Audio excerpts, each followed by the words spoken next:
बच्चों, आज हम लोग एक नया पाठ पढ़ेंगे, सरदार वल्लभ भाई पटेल। पाठ का शीर्षक है सरदार वल्लभ भाई पटेल। उनके बारे में है। बम्बई, जो इस समय नाम मुंबई हो गया है, कि एक सभा में सिंह की तरह गरजते हुए देशभक्त ने कहा था कि अंग्रेज भारत को जितनी जल्दी आज़ाद कर दें उतना ही अच्छा। यदि देरी की गई तो यह उन्हीं के लिए खराब बात होगी। यह सिंह गर्जना करने वाले व्यक्ति थे लौह पुरुष सरदार वल्लभ भाई पटेल। वल्लभ पटेल का जन्म 31 अक्टूबर 1875 को गुजरात के पेटलाद तालुके के करमसद गांव में हुआ था। उनके पिता का नाम झबेर भाई पटेल, माता का नाम लाडबाई था। झबेर भाई किसान थे, लाडबाई था। सरदार पटेल के बचपन की एक घटना है। उनकी आंख के पास एक फोड़ा निकल आया। बहुत दवा दी गई पर ठीक न हुआ। किसी व्यक्ति ने सलाह दी कि लोहे की सलाख खूब गर्म करके फोड़े में धंसा दी जाए तो फोड़ा फूट जाएगा। सलाख गर्म की गई, किंतु किसी में यह एहसास न होता था कि गर्म सलाख को फोड़े में धंसाए। भय यह था कि कहीं आँख में न लगे। इस पर बालक वल्लभ ने कहा, देखते क्या हो, सलाख ठंडी हो रही है, और फिर स्वयं ही उसे लेकर फोड़े में धंसा दिया। बालक के इस साहस को देखकर उपस्थित लोगों ने कहा कि यह बालक आगे चलकर बहुत ही साहसी होगा। 22 वर्ष की उम्र में उन्होंने नाडियाद स्कूल से मैट्रिक परीक्षा पास की। फिर मुख्तारी परीक्षा पास करके गोधरा में मुख्तारी करने लगे। कुछ समय बाद वल्लभ भाई वकालत पढ़ने के लिए विदेश चले गए। जहां वह रहते थे वहां से पुस्तकालय 11 मील दूर था। वह नित्य प्रति सवेरे उठकर उस पुस्तकालय में जाते और शाम को पुस्तकालय के बंद होने पर ही वहां से उठते। अपने इसी अध्ययन के फलस्वरूप वह उस साल वकालत की परीक्षा में सर्वप्रथम रहे। इस पर उन्हें 50 पाउंड का पुरस्कार भी मिला। विदेश से लौटकर वह अहमदाबाद में वकालत करने लगे और थोड़े ही समय में अत्यंत प्रसिद्ध हो गए। इस समय वह गांधी जी के संपर्क में आए। उन्होंने वकालत छोड़ दी और पूरी तरह तन मन धन से देश की सेवा में जुट गए। सर्वप्रथम वल्लभ भाई ने गोधरा में हुए प्रांतीय राजनीतिक सम्मेलन में गुजरात की बेगार प्रथा को समाप्त करने के लिए एक प्रस्ताव पास कराया। इस सम्मेलन में पहली बार भारतीय भाषाओं का प्रयोग किया गया। वल्लभ भाई के प्रयासों के फलस्वरूप गैर कानूनी बेकार प्रथा बंद हो गई। वल्लभ भाई ने नागपुर के झंडा सत्याग्रह का नेतृत्व भी किया। इस सत्याग्रह के कारण अंग्रेज सरकार को समझौते के लिए झुकना पड़ा। इस सत्याग्रह के बाद उनका नाम सारे भारत में फैल गया। सन 1927 में बारदोली का प्रसिद्ध सत्याग्रह शुरू हुआ। किसानों पर सरकार ने लगान की दर बढ़ा दी।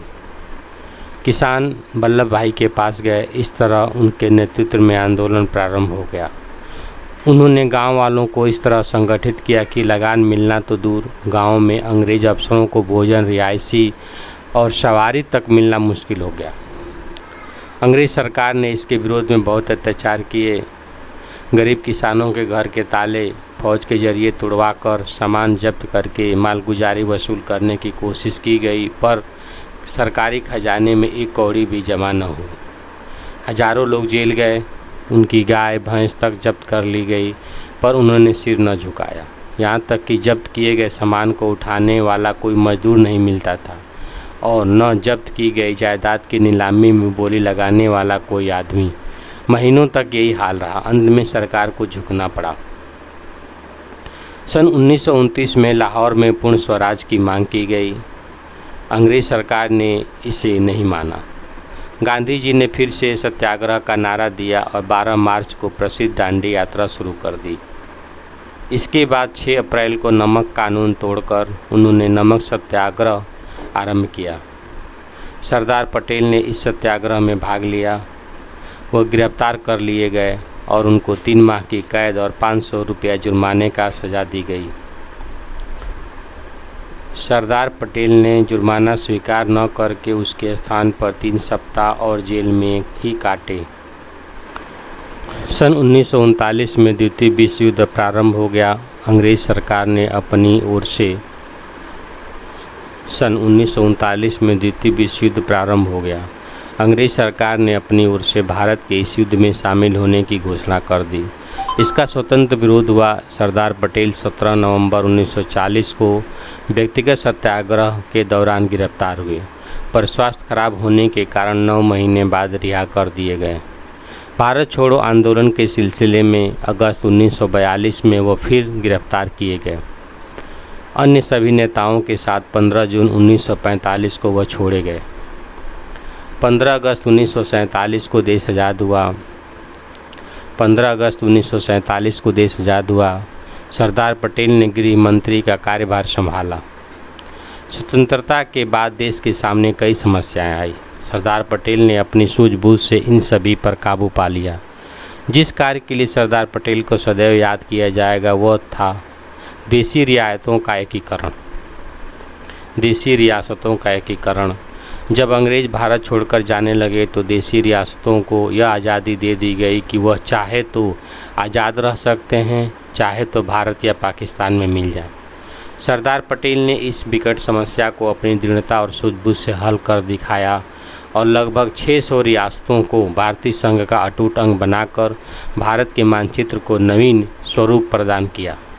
संपूर्ण भारत में एकता स्थापित हो गई, इसलिए उन्हें भारत का लौह पुरुष कहा जाता है। सरदार पटेल स्वतंत्रता प्राप्ति के पश्चात केवल 2.5 वर्ष जीवित रहे। वह अंतिम समय तक कठिन परिश्रम करते रहे। 15 दिसंबर 1950 को दिल के दौरे से मुंबई में उनका निधन हो गया। भारत निर्माण में सरदार वल्लभ भाई के अविस्मरणीय योगदान के कारण वर्ष 1991 में भारत के सर्वोच्च सम्मान भारत रत्न से सम्मानित किया गया। 1991 में भारत के सर्वोच्च सम्मान भारत रत्न से सम्मानित किया गया। सरदार पटेल की सफलता का मूल मंत्र था कर्तव्य पालन और कठोर अनुशासन। अपने 75वें जन्म दिवस पर उन्होंने राष्ट्र को संदेश दिया था, उत्पादन बढ़ाओ, खर्च घटाओ और अपव्यय बिल्कुल न करो।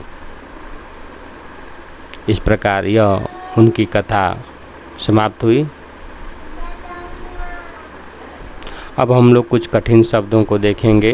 देशभक्त का अर्थ होता है देश के प्रति प्रेम तथा भक्ति का भाव रखने वाला।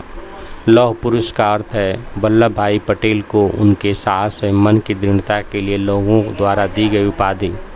बेगार प्रथा का अर्थ है बिना मजदूरी के बलपूर्वक कराए जाने वाला काम। सत्याग्रह का अर्थ है सत्य के प्रति आग्रह। अपव्यय का अर्थ है फिजूल खर्ची। जुर्माना का अर्थ है दंड। नासुर का अर्थ है वह गाँव जो जल्दी भरता नहीं। गैर कानूनी का अर्थ है नियम विरुद्ध। जायदाद का अर्थ है संपत्ति। जन सेवा का अर्थ है जनता की सेवा। निरंतर का अर्थ है लगातार। इस प्रकार यह पाठ समाप्त हुआ।